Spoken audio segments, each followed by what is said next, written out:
Since he was a little boy of 2 or maybe 3, Jake had longed to sail away with pirates out to sea. And now at last the day had come for Jake to say ahoy. He was going to join a pirate crew and be their cabin boy. "Hurry up, landlubber," Snort-Nosed Ned cried. "Don't delay, this treasure map will make us rich. Arr, anchors away." All the pirates on the ship were fearsome rabble-rousers. Fish Breath Fred, the captain, kept live lobsters in his trousers, and as Jake soon discovered, they were quite revolting too. Each man had rotten teeth and fleas and smelt of fish gut stew. Although Jake tried to fit in once the ship was out at sea, his hands were soft, he smelt of soap, he cried when he scratched his knee. He didn't have the head for heights to climb to the crow's nest. He didn't have the heart to catch the rats who were a pest. Then Part Pants Pete found out that Jake had never had a fight, and that was more, he still slept with his teddy bear at night. Captain Fishbreath Fred in fury stamped and stomped and cursed. "Of all the cabin boys we've ever had, ye be the worst."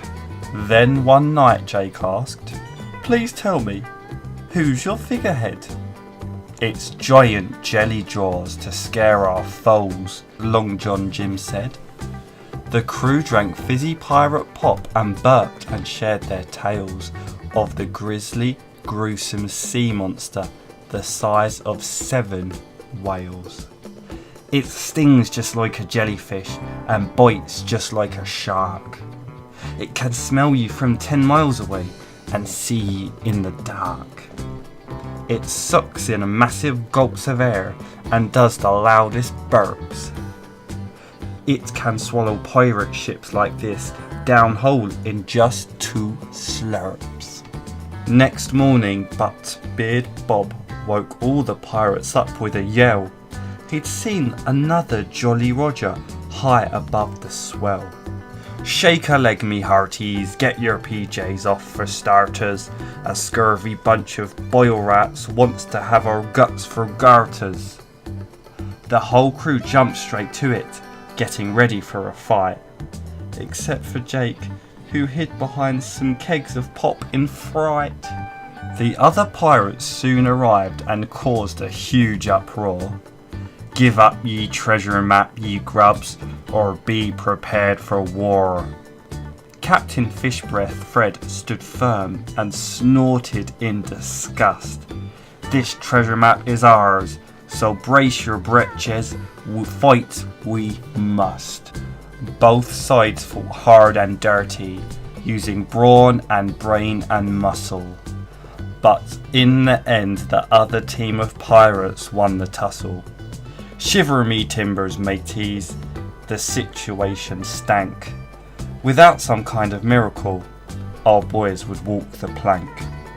Still down behind the kegs of pop, Jake looked on in dismay. How ever was he going to make things right and save the day? Then inspiration struck. After a quick and canny think, Jake opened up a keg and guzzled all the fizzy drink. In a matter of mere moments, his small tummy grew quite round. Then down from deep within it came a rumbly sort of sound. The bubbles rose up to his nose and tickled like a feather. But Jake sniffed hard to snort them down and pursed his lips together. When the time was right at last, Jake didn't have a doubt. He opened up his mouth and let a monster come out. Every single pirate's blood ran ice cold at the sound. A noise like that meant giant jelly jaws must be around. "Abandon ship," the captain of the rogue pirates decreed. Then off they sailed in mortal fear and panic at full speed. Captain Fishbreath Fred and crew thought they were surely doomed. that all they could do now was wait in dread to be consumed. But then they heard Jake's little voice cry, "Shipmates, don't you see? Giant Jellyjaws was not the burper, it was me." The pirates were astounded. The boy had saved them all. Who'd have thought a burp so big could come from one so small?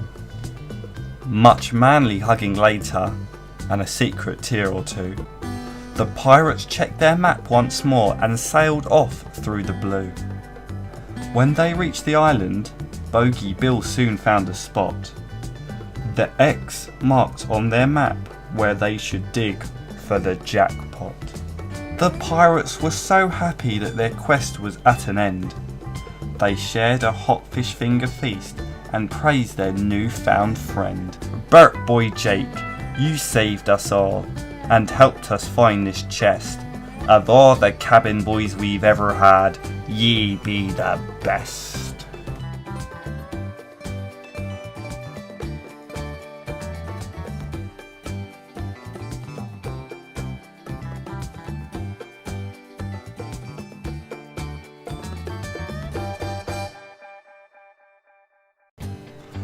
Giant Jellyjaws and the Pirates by Helen Bohr and Ben Mantle.